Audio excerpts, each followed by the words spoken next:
Hey there welcome back to code news. तो इस video को देखने के बाद तुम समझ पाओगे कि क्या होता है ऑपरेटर्स और ऑपरेटर्स को एक्सप्लेन भी कर पाओगे।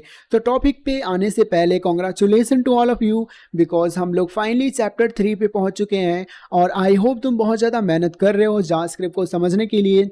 तो विदाउट वेस्टिंग और टाइम चलो समझते हैं क्या है ऑपरेटर्स।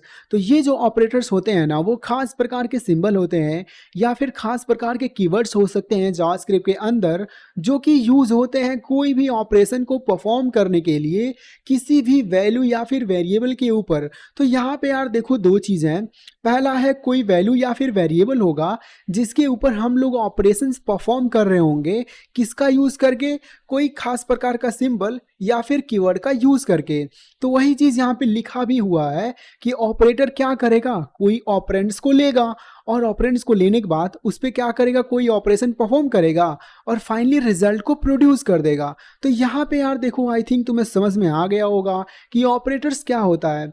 तो यहाँ पे ऑपरेटर्स बहुत प्रकार के होते हैं जावास्क्रिप्ट के अंदर, जैसे कि arithmetic, assignment, comparison, logical, bitwise. I hope तुम्हें अच्छी तरीके से समझ में आया होगा, लेकिन मैं चाह रहा हूँ ना, मैं चाह रहा हूँ तुम्हारे दिमाग में एकदम अच्छे से डाल दूँ कि ऑपरेटर्स इसी को कहते हैं, ताकि तुम्हें थोड़ी भी कंफ्यूजन ना रहे।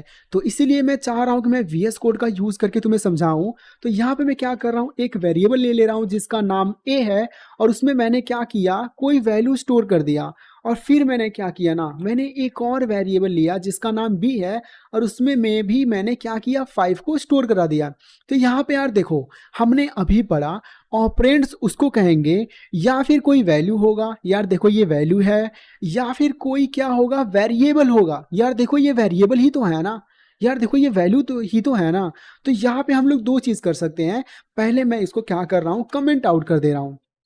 पहले मैं कर रहा हूँ, यहाँ पे मैंने कंसोल डॉट लॉग किया और यहाँ पे 5 प्लस 5 मैंने कर दिया। अब तुम सोच रहे होगे कि यार देखो ये तो बड़ा सिंपल हो गया, जैसे मैं एग्जीक्यूट करूंगा ये तो 10 ला के दे देगा। तो यहाँ पे तुम्हें समझना ये जरूरी है ना कि ये जो वैल्यू है इसको हम लोग कहते हैं ऑपरेंड्स। समझ रहे हो, ये जो वैल्यू है ना, ये जो वैल्यू है इसको हम लोग ऑपरेंड्स कहते हैं और ये जो प्लस है ना इसको हम लोग ऑपरेटर कहते हैं। समझ रहे हो, इसी चीज को तो हम लोग ऑपरेटर कहते हैं। यहाँ पे तुम माइनस भी ले लोगे तो माइनस का रिजल्ट जो है कैलकुलेट करके ला देगा। अगर तुम चाह रहे हो यहाँ पे मल्टीप्लीकेशन लेना चाह रहे हो तो कोई भी ना, ये देखो क्या है, ऑपरेंड्स है, ये क्या है, ऑपरेंड्स है। तो ऑपरेंड्स के ऊपर कैलकुलेशन परफॉर्म करने के बाद क्या करेगा, रिजल्ट प्रोड्यूस कर देगा। समझ रहे हो ना। तो यहाँ पे तुम देख सकते हो कि 25 आ गया। तो यहाँ पे यार देखो वैल्यू को लेकर तो तुम समझ गए, हाँ ठीक है भाई तुम सब कुछ सही कह रहे हो, हमने वैल्यू को लेकर समझ लिया।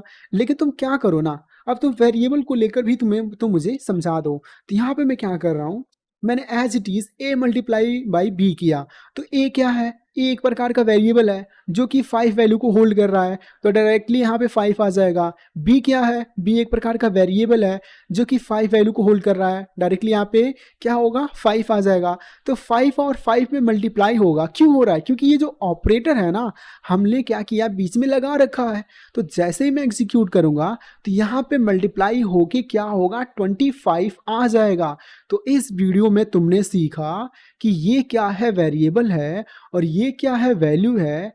कोई भी वेरिएबल ले सकते हो या फिर कोई भी वैल्यू को लेने के बाद हम लोग उसको यूज करके किसी भी ऑपरेटर के साथ हम लोग क्या कर सकते हैं, ऑपरेशन परफॉर्म करा सकते हैं और रिजल्ट को प्रिंट भी करा सकते हैं। तो इसी बात पे यार चैनल को सब्सक्राइब कर दो and thank you for watching. मिलते हैं नेक्स्ट वीडियो में।